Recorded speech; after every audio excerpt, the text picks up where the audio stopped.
जगदलपुर में मां दंतेश्वरी सेवा आश्रा नामक संस्था द्वारा बेरोजगार युवाओं से नौकरी के नाम पर धोखाधड़ी का मामला सामने आया है। मार्च 2024 में 1820 पदों पर भर्ती के लिए युवाओं से 300 से 450 रुपये आवेदन शुल्क लिया गया, लेकिन किसी को भी नौकरी नहीं मिली। संस्था का पंजीयन 2018 में हुआ था, परंतु अब तक उसने अपने वार्षिक वित्तीय दस्तावेज जमा नहीं किए हैं। एक पीड़ित की शिकायत पर कलेक्टर बस्तर ने मामले की जांच के आदेश दिए हैं। संस्था पर लाखों रुपए की ठगी का आरोप है और प्रशासन ने कार्रवाई शुरू कर दी है।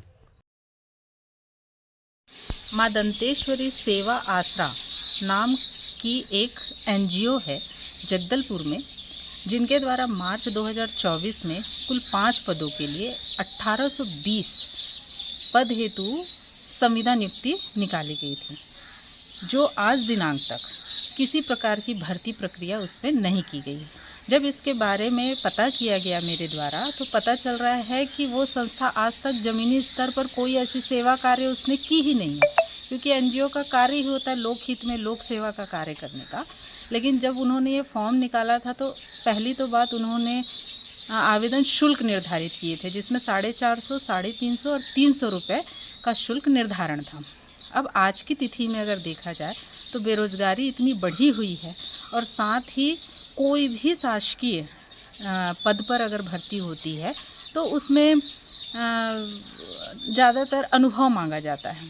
लेकिन अनुभव क्योंकि बेरोजगारों को स्वयंसेवी संस्था के माध्यम से ही मिलता है, तो लोग इसकी ओर आकर्षित होते हैं, और कहीं ना कहीं इस संस्था द्वारा निकाली गई इस वैकेंसी में बहुतों ने फॉर्म भरा है, जिसमें से मेरे ही जानने वाले बहुत लोग हैं, जिनके द्वारा जब मुझे ये बताया गया कि आज दिनांक तक भी कोई नियुक्ति प्रक्रिया वहाँ पर नहीं हुई है, तो मैंने इस पर जब छानबीन की तो मुझे ये ज्ञात हुआ है कि इस संस्था ने जहाँ से रजिस्ट्रेशन करवाई है, वहाँ आज से 1.5 साल पहले, मतलब 31 जनवरी 2023 को इनको नोटिस जारी हुआ है कि ये अपने क्राइटेरियाज़ को फुलफ़िल नहीं कर रहे हैं, जिसके लिए इन पर उल्लंघन के लिए कार्यवाही की जानी है। और आज तक भी उन्होंने उस नोटिस का कोई संतुष्टिजनक उत्तर उस विभाग को नहीं दिया है।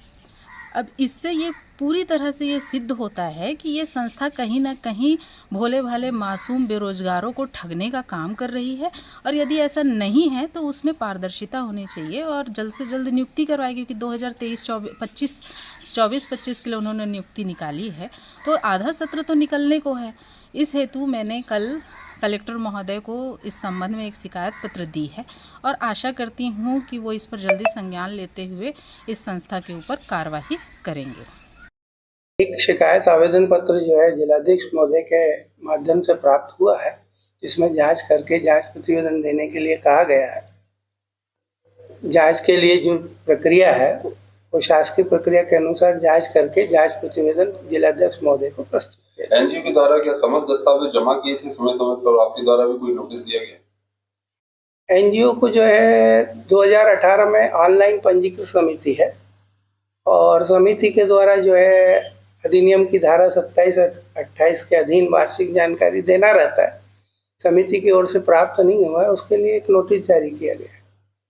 इतनी बड़ी यहाँ पर भी आपको जानकारी देते हैं कि 1800-1900 भर्तियां हो रही हैं।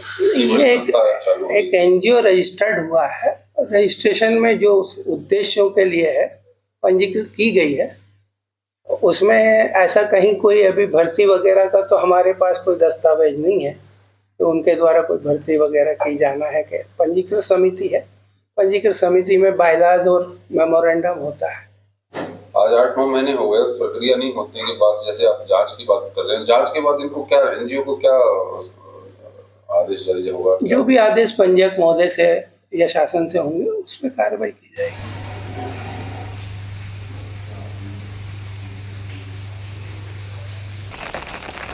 कर रहे हैं मां दंतेश्वरी सेवा से जो आप नाम बता रहे हैं, और 1800 से अधिक वैकेंसियों की चर्चा आप जो कर रहे हैं, इस संबंध में कोई लिखित मौखिक जानकारी इस कार्यालय में संस्था द्वारा उपलब्ध नहीं कराई गई है। कभी कोई एम्प्लॉय के लिए यहाँ पर एक बार भी कोई संपर्क किया गया था?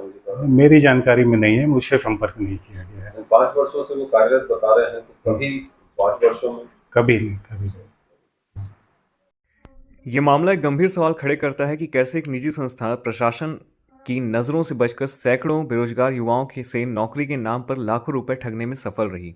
क्या प्रशासनिक लापरवाही ने इस फर्जीवाड़े को बढ़ावा दिया, और क्या दोषियों पर उचित कानूनी कार्रवाई होगी। अगर आपको हमारा कंटेंट पसंद आया हो तो हमारे YouTube चैनल को सब्सक्राइब ज़रूर करें और नए वीडियो की नोटिफिकेशन के लिए बेल आइकन दबाएं। वीडियो को लाइक करें, कमेंट में अपनी राय दें और इसे दोस्तों के साथ शेयर करना ना भूलें।